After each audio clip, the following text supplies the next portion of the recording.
What's up, guys? Welcome to another episode of the Mindset Cafe podcast. It's your boy Devin, and today we got a guest. We got Ryan Wimpey with us on the episode. He is the founder of Tip Top K9 Dog Training.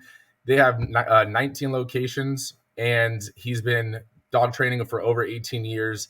So, we have similar businesses. I trained, people on their fitness and their habits, and canines are very similar. I got a dog, so this is going to be an interesting episode from not just an entrepreneur standpoint, but also how you build habits, one in a team with 19 locations, and also going into the mentality and everything with dogs. I know most people are dog owners these days. So Ryan, thank you so much for coming on today. Hey man, thanks for having me. Super excited to be here. So let's dive in, man. I mean, with 19 locations, you've been doing it for almost 2 decades. How did you get started in the canine industry? So I got started. I had a bad dog. He had all sorts of behavioral issues, aggression, anxiety, potty training issues. And so I got obsessed with dog training and started reading everything, watching everything, traveling hours to meet with trainers. And then eventually I couldn't get hired anywhere. So I eventually worked for someone for free. Okay. Yeah. So who trained your dog? So I've trained my dog with just multiple trainers. My original dog, 18 years ago, his name was Curly. Multiple trainers in Oklahoma City and Tulsa region. And then I met with a guy. His name is Tim Smith. He's out of California. And he actually trained me more intensively, lived with me for like 6 weeks. Lived in Oklahoma. And then after I'd already been training for a few years, he helped me kind of really launch off. That's awesome, man. Well, what were you doing before the dog training, and how did that, what was that like pivotal point where you're like, I want to do this? Yeah. So everyone in my family owns a business. My dad owns a business. My aunt and uncle, they owned 3 franchises in, it was like a Cartridge World thing. And so before this, I worked for my dad. It's a 54-year business. They eventually sold it. But I did purchasing. So I did purchasing. I did some sales, but it was mostly purchasing and sales. Okay. Yeah. And so with, coming up from the entrepreneurial background, that must be super inspirational seeing most of your family members do it, because it's a hard lifestyle to live, but not just your dad or not just, one family member was doing it. You had multiple influences. So what were some of the things growing up that inspired you from them? That why did you want to take that path? Yeah. Well, first, I think one big inspiration growing up is my mom did sales too. And so I remember it was like, what was it? Like 8th grade or something. They're like, hey, everyone's going on that class trip. And they're like, hey, you're not going unless you raise your own money. And I'm like, what? What? No, yeah. They're doing a fundraiser. And so they sold like flowers and mums. And this is in, I don't know, the early 2000s, right? So I'm like, oh, they're like, if you sell enough flowers. And so I ended up selling a third of what the whole school sold. Because a mom is like, hey, here's what you're going to do. If you're going to sell 1 out of 4 houses, this is how many doors you need to go knock. We're going to practice your script relentlessly. And then I literally sold flowers for months and sold, 25 years ago, I sold $4,500 worth of flowers and then had to deliver them. But that was, So, my family, they talked business every night. Like every night at dinner was business talk every single night growing up. So that's crazy. Gathering's the same because everyone had businesses. So I just grew up in that culture with those mindsets. That's so awesome. You're that starting point is a lucky one, and you might not have felt it at the time. Right. But nowadays people pay coaches to learn what your parents were able to teach you and instill in you. But also I think it's so cool because like your parents could have just gave you the money and be like, okay, that's here. What cool. My friends' parents did. Yeah. Right. And I think it's so awesome because they actually instilled like, look, you want this, you have to put in the work to reap the reward. Right. And a lot of days, or a lot of parents nowadays don't really do that. They just want to give their kids, a better life than they have, which is awesome. But you got to make sure that you're instilling those values, instilling those traits into them and those skills into them that so they can build a life that they want. Right. Because the real world is hard and it's tough. So, that's so cool. So I know you had a dog, Curly, and you had that inspiration. Did you have any businesses before the canine business, or was that your first one? No, Tip Top was really our first one. Oh, nice. Yeah. I mean, a lot of people start off like myself. I started off with a t-shirt company in like high school, just selling shirts and, mainly not even making a profit and knowing how to track any of those things. It was just Right. like seeing my shirt all around, Santa Clarita and especially my high school. I was like, oh, look, that's someone wearing my shirt, so that's awesome, man. With your dog and with you going into the business, what was that learning curve for you? I know you learned a lot of things from your parents, but when you launched your own business and scaling it to 19 locations, Yeah. what was that initial reality check for you from being basically your parents' employee to, starting your own business? Starting my own business was like this huge slap across the face that just kept happening like month after month. It was hard, man, because it's like, oh, I'm going to leave the corporate world. I'm purchasing in a cubicle or on the phone making sales stuff, And so I go from that to I have to figure out leads. I got to figure out how to deal with an accountant. I got to figure out SEO and ads. There was a lot to figure out. So I thought I'm just going to stop doing that stuff and just do my passion. But that's not real. That's not how it worked. Yeah. No, definitely. And how was it? I mean, training dogs is obviously hard, right? And believe me, I have a dog and I hired a trainer for him and everything. And I'm going to be honest, like I gave up on, continuing the training after the fact. But I mean, he's a great dog, but with teaching dogs and with being an employee and now you're managing a team, like you just said before this podcast, you were on a sales call that you do regularly with your team. How was that learning or that skills building for you from being taught to teaching?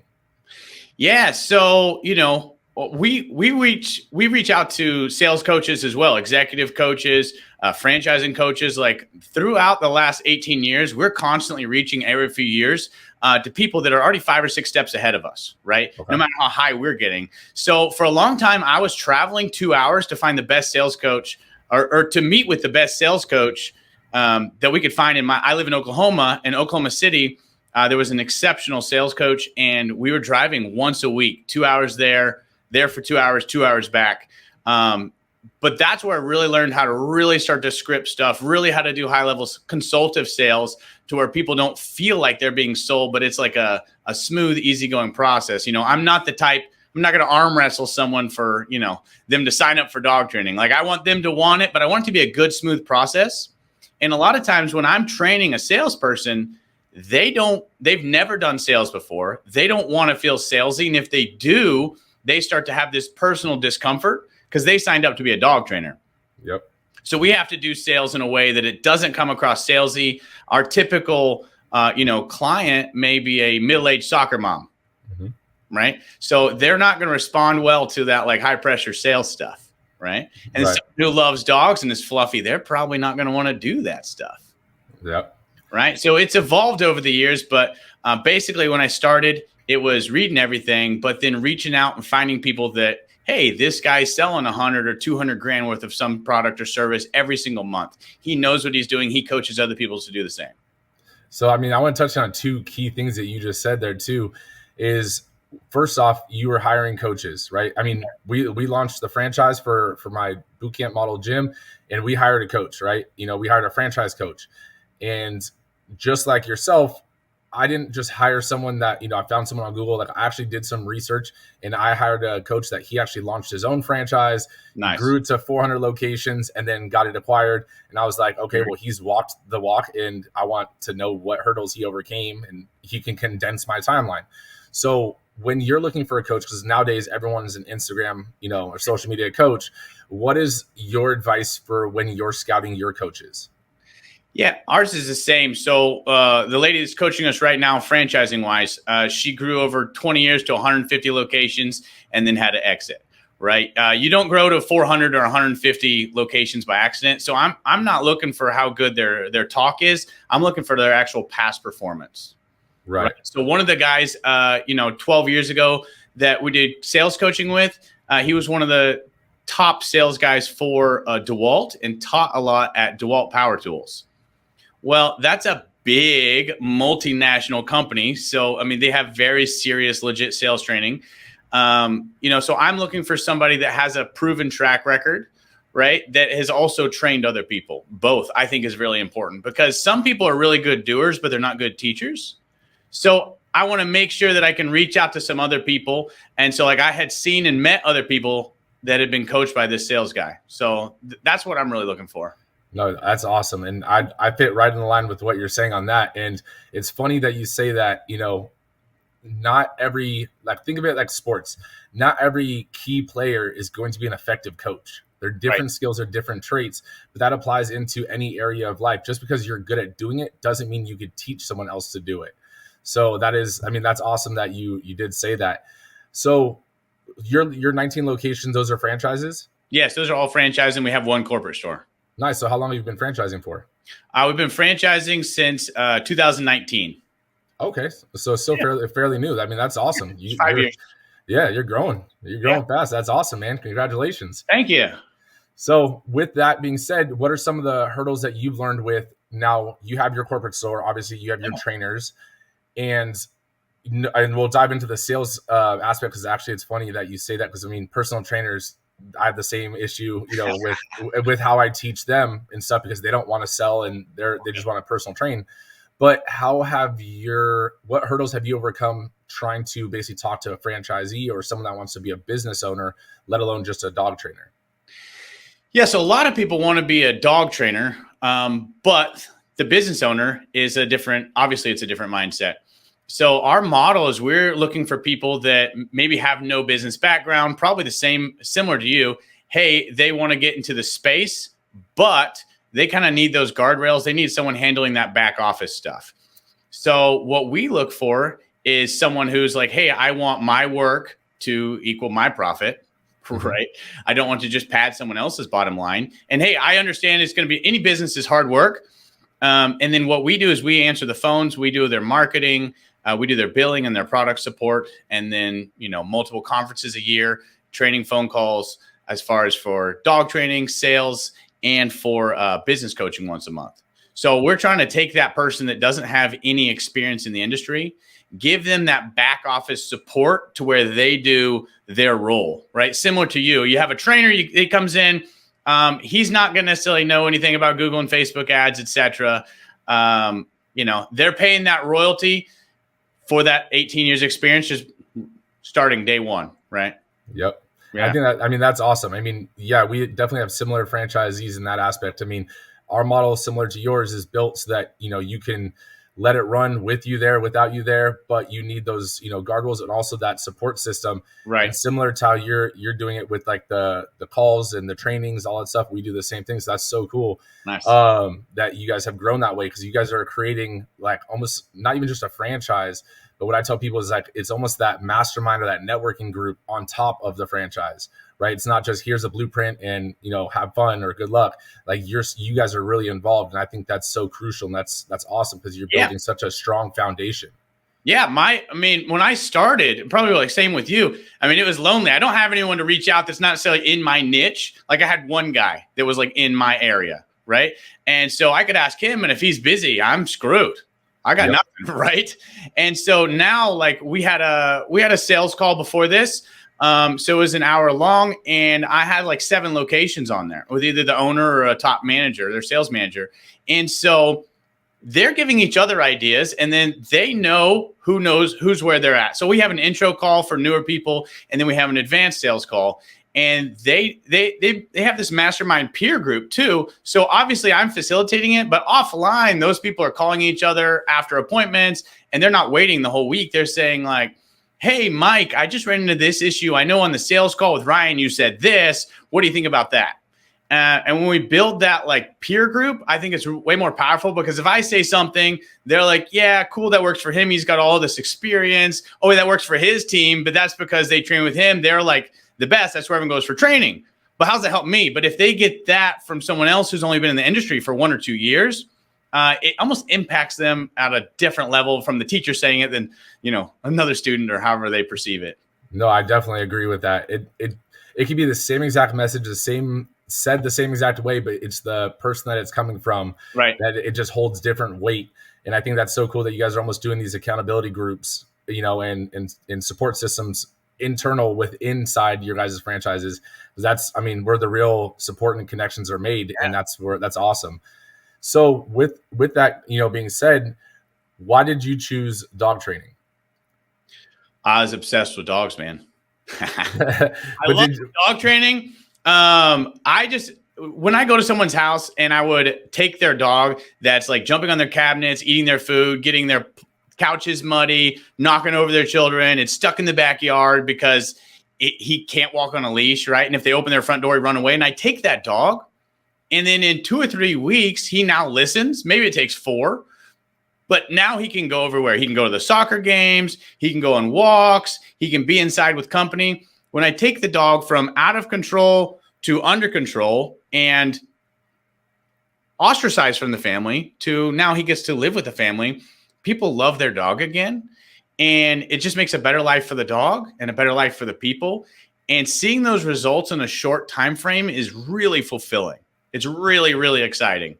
And I just got hooked on it. Also, it's also pretty, our packages, our average sales are around $2,000 to $2,400, depending on the location. So it's pretty lucrative too. No, I mean, definitely. I mean, I believe me. Like I said, I had a dog trainer, and I want to get your thoughts on it. You know, but the pricing, honestly, it's very similar to personal training, and it's like so. All those pricing, and even with the trainer that we had, I mean, he was a great guy. But it's crazy how similar personal training and dog training were when I was talking to him, and how he programs it, and all these kind of things. So I assume, and we'll definitely have another call or something where we can connect on just franchisor to franchisor. But I assume like there's going to be a lot of similarities in the fitness industry and the dog industry, because you're servicing a client and all those kind of things.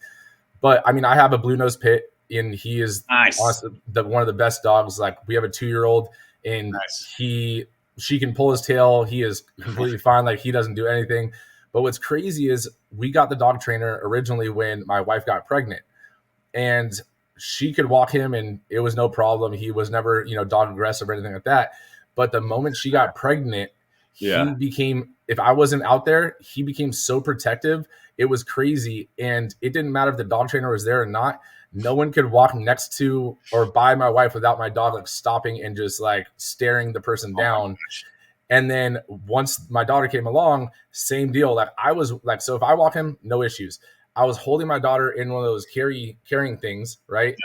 Yeah. And he's never, lunged at anyone or anything like that. And then this guy, as I was walking down the street, and honestly, it's the guy's fault because he leans into, like, I wasn't even looking at the guy. He leans into my daughter and like gets in her face and like waves.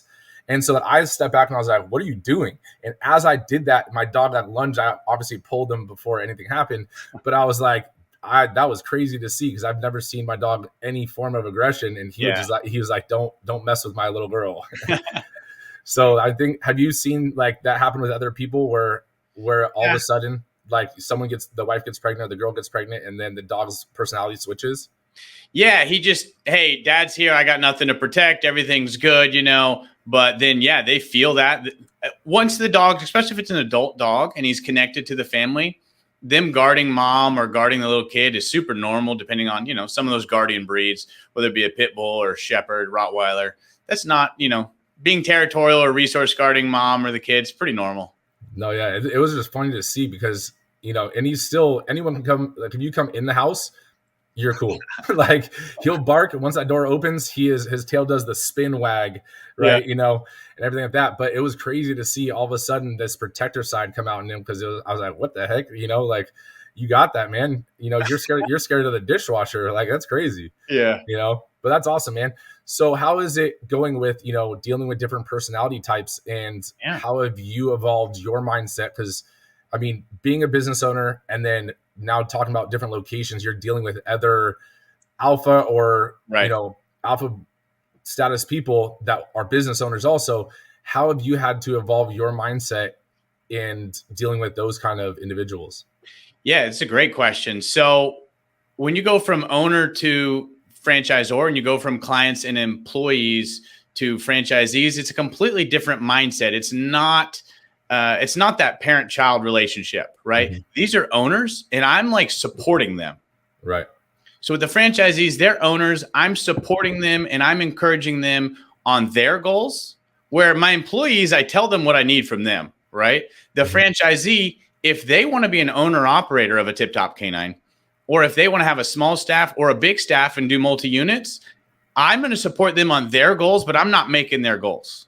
Right. Okay? If they're happy with a certain level, then obviously we're going to encourage them to the moon. But the mindset is a little bit different. It's more of that servant leadership role where I'm here to make sure and support them. I want them on the Tip Top brand long term. It's a long-term relationship, right? And I want to continue that as long as possible. My success is tied to theirs, but at the same time, it's their business. They get to call the shots on it, on how they operate. If they're, they want to be closed Tuesdays, they can be closed Tuesdays, but their costs are still going to be the same. And so when we business coach them or they come to our conferences, we want to grow them and grow those mindsets, but at the same time, we're not telling them how to think. Oh, that's interesting. So you allowed them to, have different hours and, make their own business. Oh, that's interesting. That's cool. I like that. I like that concept. Structure is going to stay the same. So whether they're a owner operator or whether they have 3 employees and whether they do 20 grand or 100 grand a month, I mean, some of their cost structures are going to be the same, but it depends. We have people literally running. So like they'll run the same gross revenue. So say like 50 grand a month as someone else, but then have half as many employees. And that owner pushes harder and he has people that push harder and he pockets a ton of more cash. And the other lady, maybe she has more freedom goals. She wants to work 25 hours a week. Right. Right. And so support those people on their goals, regardless of what those are. No, yeah, that's awesome. And for me personally, like I know from being like when me and my business partner opened the gym, like we didn't have any employees and then he was never an entrepreneur. So I was coaching him on being an entrepreneur, but having to explain the reasons why. And it was like my first level in like dealing with like an employee, even though he wasn't an employee. But then when we got employees, it was like, okay, now I have to think about everything differently. I had to train the employees, obviously like they're employees, but then I had to train him on how to train the employees. and now we have a manager that runs the gym most of the time with my business partner. Yeah. So then it's like, I'm training him on how to manage the manager. And then I'm training the manager on how to manage the employees.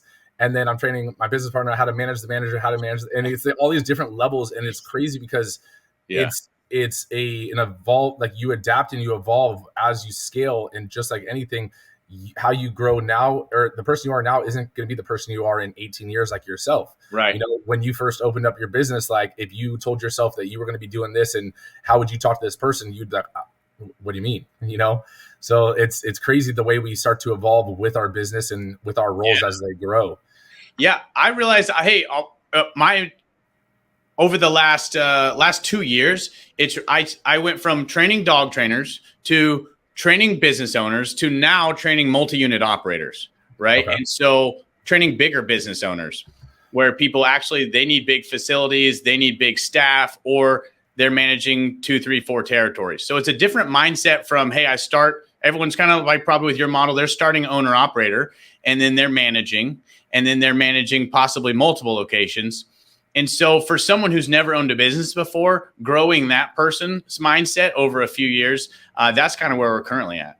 No, that's awesome. Yeah. So what was your biggest hurdle on, when you first launched the franchise? Like what was whether it was personal, whether it was the business? Yeah.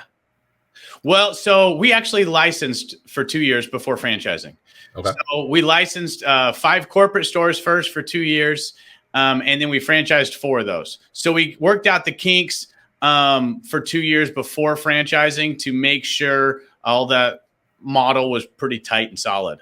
So then once we franchised, we know that, hey, everything's going to be pretty good. That's awesome. Yeah. I mean, the thing in that 2-year period, though, not to dodge your question, was really we needed more initial training and more support.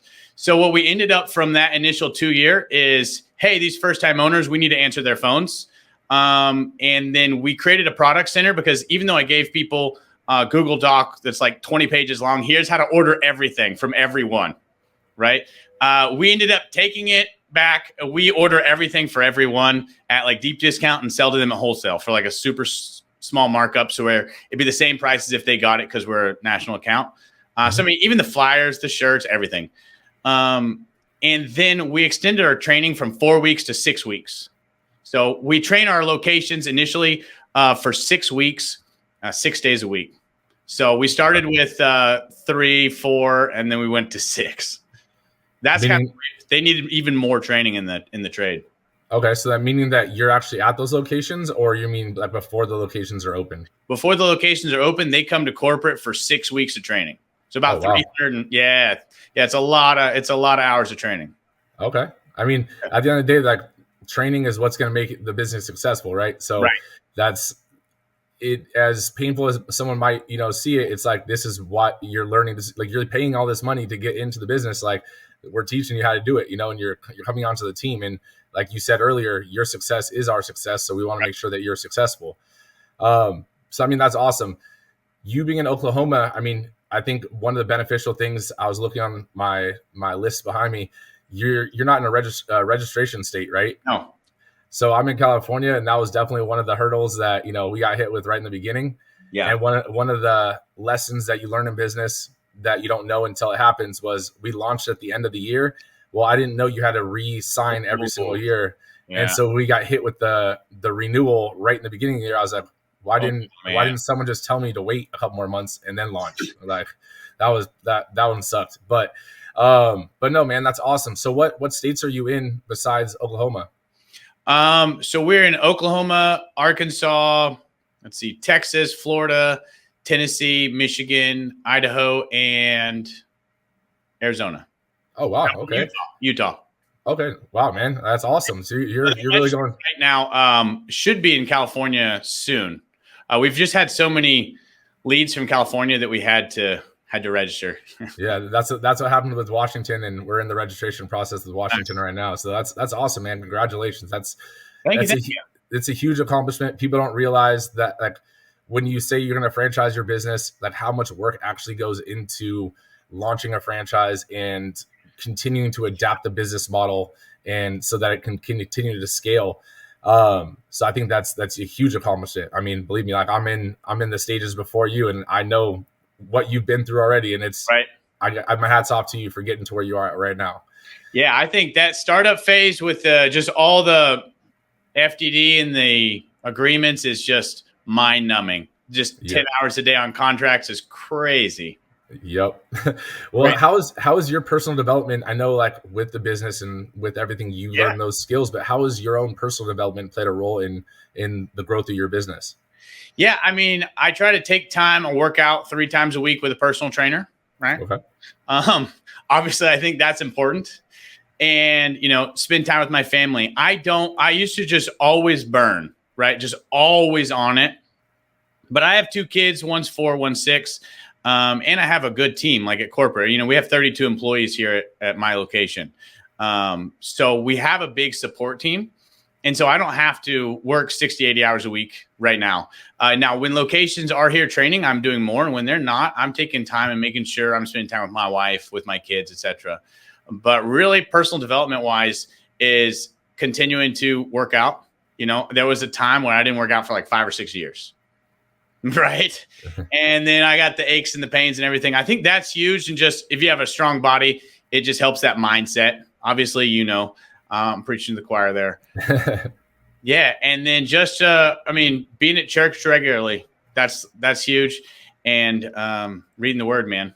No, that's awesome. Yeah. No, and people don't realize, I actually talked about this, because when I launched the franchise part, like I had stopped working out myself because I was spending 10 hours, 15 hours a day. Yeah. And so, especially when the gym launched, like we were moving like fast with the franchise and from our gym launch and all that stuff. And it was like, I stopped working out because of just trying to get everything built and doing stuff. And so I lost a bunch of muscle and a lot of weight. So once I got back into that reality check for myself and got back into working out, people are like, damn, are you on like steroids? Like, what's happening, man? Like, no, this is my normal size. Like actually, yeah, I wasn't leaning out. Like that was just me deteriorating.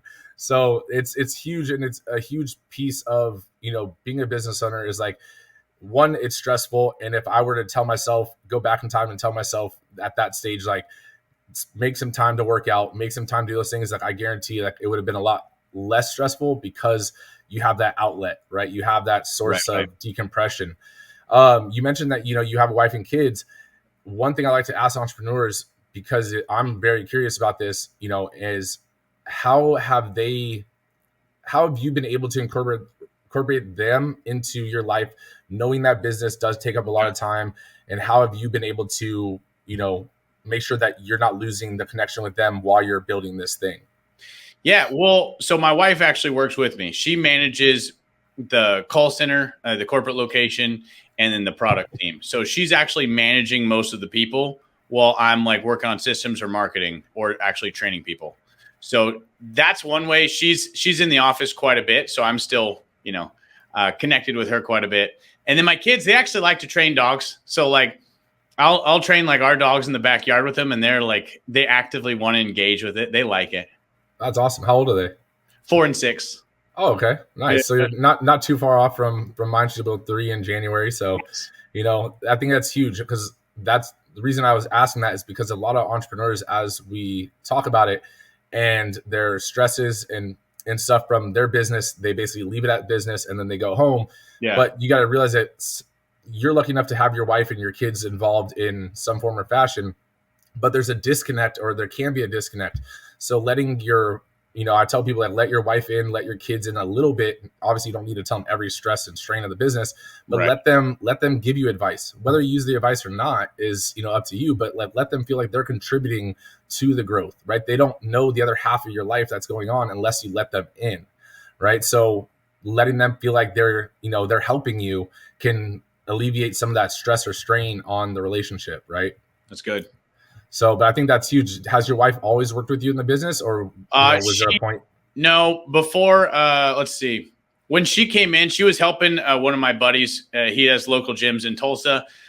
He has like 4 or 5, a chain of 4 or 5. And so she was helping him grow. And then I was like, hey, you're going to have to stop helping Whitney, and you're going to have to come work with me. Right. And then that's when, so she came and she started managing everything. And then I literally built out the systems. And then 2 years later, we licensed, and 2 years later, we franchised. So she was a big part. Rachel was literally a huge part in us being able to franchise, because she's a good people person. She's a manager, and she's really good at growing people. So her implementing management systems and organizing everything was really what helped us scale. No, that's awesome. Yeah. How important do you think like systems and processes are for a business or for a new business owner to be able to scale? If anyone wants to scale, they have to have systems and processes in place. So what a franchise is basically tons of really dialed in systems and processes that have already been gone through a ton of people and are proven to work. So if someone's just starting out, as soon as they want to hire employees, they need to start making systems, right? They need to start saying like, hey, this is how you open the gym. This is how you close the gym. This is how you wipe down weights, right? And then we want to dial it in. So when the first employee I trained in, I think it was 2010 or so, he really took me like 6 months to get him good. And now we're getting people good in 5 and 6 weeks. But that's because I have, an 80-page manual and multiple different playbooks, right? All my people too also know how to teach. So we're drilling them with a system. Everyone's doing the exact same thing. And so they know how to teach the next person the exact same thing. No, that's awesome. That's huge. Yeah. And no, I agree. I mean, what I realized once I stepped away from the gym and my business partner was running it, there was a dip period for a minute. And it was because the things I was doing when I was in there, I thought they were common sense or common knowledge. And then I realized, I had this realization. I was like working out, and I realized it's only common because I know it or I learned it. But so it's only common knowledge to the person that knows it, right? So that's what systems and processes really do, is like it gives what you think is common knowledge to the people that don't know it to make it common knowledge for them, right? So what I like to do is, before we wrap up a little bit, is I want to ask, and I have to preface this is not a tombstone, right? There's a legacy wall, right? Everything that you built, the franchise, everything, hypothetically, it gets erased. Now, on this legacy wall, it says your name, and then under it has one message that you've learned through your entrepreneurial journey, your personal development journey. What would that message be to someone up and coming? Whew, that's super deep. I think that message would probably be something along the lines of care, because if you don't, no one else will. Okay. Explain a little bit. Yeah. So A lot of times, whether it's in sales or whether I'm training someone, like managing someone, etc., they need to know that I actually care about them as a person and not just that process, and that they're just like a little cog in the process. Or my franchisees, they need to know that I actually care, or else they're not going to care about their people, right? So if my employee doesn't feel like I care about them, they're not going to care about other people. My kids don't feel like I care. My kids aren't going to, they're not going to love other people. They're not going to connect with other people. So I think right now, everybody's really tech heavy. And it, also in the entrepreneur world, if some people get real process heavy, they don't want to just look at the people like they're little chess pieces. You just move them around. Like you got to care about people. You got they're humans. They have emotions. They have baggage. They have issues, just the same as all the rescue dogs we train, right? And they kind of need that care and concern. They need to know someone actually gives a crap, and that you actually see them for who they are. And I think sometimes in our tech heavy society, that's getting missed a little bit these days. 100%. And I mean, and I will agree with you on that 1000%. And that's how your business is going to grow, right? Because if you care about your team and you're doing things for the benefit of them, they're going to do things to benefit the clients, the customers, and also the rest of the team, and it's one of those things where that's where the culture is built. People ask, how do you build company culture? It starts by just caring about the customer, caring about the team, caring about the business, and not just, not being one of those business owners where you're like, I have 1,000 people that can replace you, that want your job. If that's the environment you're building, then why are they going to care? Like, they don't feel important, right? So I think that's an awesome, awesome legacy. Well, that's actually the first time that someone said that. So that's huge. That's so cool, man. Well, how can people connect with you? What are your what's your website for the Tip Top K9? Website is tiptopk9.com. It's tiptopk9.com. Like I said, we've been head down grinding on franchising for a long time. I'm now on LinkedIn after being on too many podcasts where people are like, hey, why are you not on LinkedIn? So I'm now on LinkedIn. So please add me on LinkedIn, message me on there, go to the website. If you're interested in franchising, fill out the form, come out for Discovery Day and see what the dog training is all about. Awesome. And I'll go ahead and put that in the show notes as well. And then what is your personal Instagram if people want to connect with you? I'm not on Instagram. I'm on LinkedIn only. Okay. So what is your LinkedIn? K9 at Tip Top K9 is the Instagram or TikTok or YouTube. And then my LinkedIn is just Ryan Wimpey.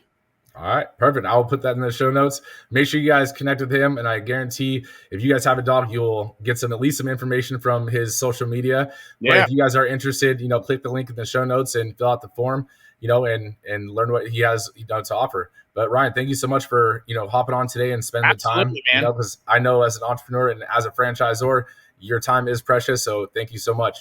Yeah, I appreciate it. Thanks for having me on. Thank you. No negative vibes, only positive thoughts. This in the game of life, mindset causes shots. Got my mind on the prize, I can't be distracted. I stay on my grind, no time to